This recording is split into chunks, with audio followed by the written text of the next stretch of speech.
Assalamualaikum warahmatullahi wabarakatuh. Welcome to English Talk with Miss Aini. And in this good occasion, I want to share you the material for 7th grade. This is second chapter. The theme is This Is Me. Are you ready? Let's go!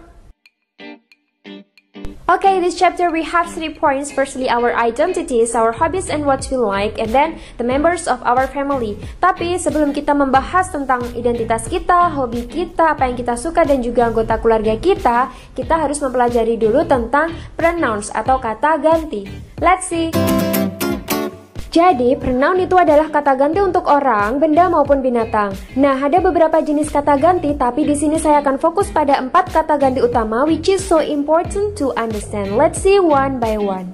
Firstly, subjective pronoun, kata ganti yang berfungsi sebagai subjek. Secondly, objective pronoun, kata ganti yang berfungsi sebagai objek. Thirdly, objective pronoun, kata ganti yang berfungsi sebagai penunjuk sifat kepemilikan.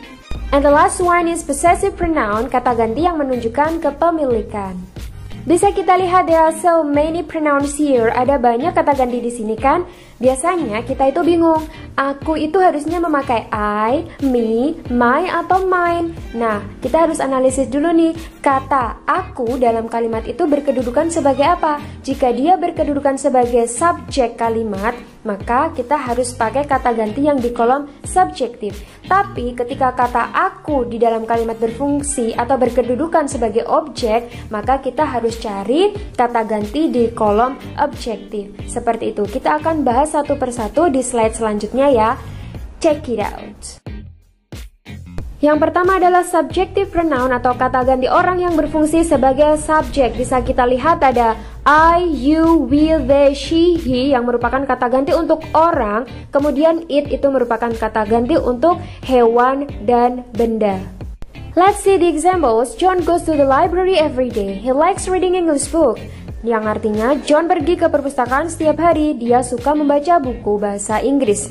Nah, bisa kita lihat ada kata he itu merupakan kata ganti orang yaitu John yang berkedudukan sebagai subjek dalam kalimat. Understand I mean? Yes, thank you. Secondly, ada objective pronoun, kata ganti orang yang berfungsi sebagai objek. Bisa kita lihat ada me, you, us, them, her, him. Itu merupakan kata ganti untuk people atau orang. Dan it itu kata ganti untuk binatang dan juga benda, animal and thing. Let's see the example. John meets a beggar in the market. He gives her a bottle of mineral water. Nah, di situ John bertemu dengan seorang pengemis di pasar. Dia memberinya 1 botol air mineral. Ada kata her yang merupakan kata ganti orang, yaitu a beggar atau pengemisnya, yang di situ berkedudukan sebagai objek kalimat. Do you understand? Yes, thank you.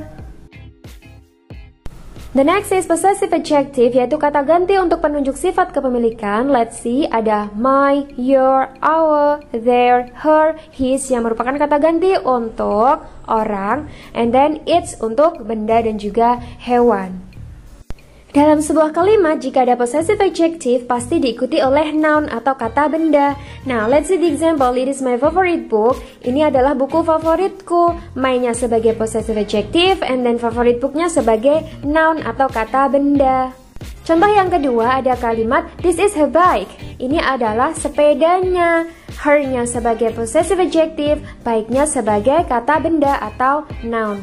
Jadi setelah possessive adjective pasti diikuti oleh kata benda atau noun. The last one is possessive pronoun atau kata ganti untuk kepemilikan. Let's see, di sini ada mine, yours, ours, theirs, hers, his itu untuk orang dan its itu untuk benda dan juga hewan. Let's see the examples. Aisyah says, "It is an amazing picture. Is it yours?" Wow, itu adalah gambar yang bagus. Apakah itu punyamu? Gerald kemudian menjawab, yes, it is mine. Ya, itu punyaku. Setelah mine itu tidak perlu diikuti kata benda. Jadi mine itu sudah mengartikan bahwa itu milikku. That's all. Don't forget to like, subscribe, comment, and share. Assalamualaikum warahmatullahi wabarakatuh.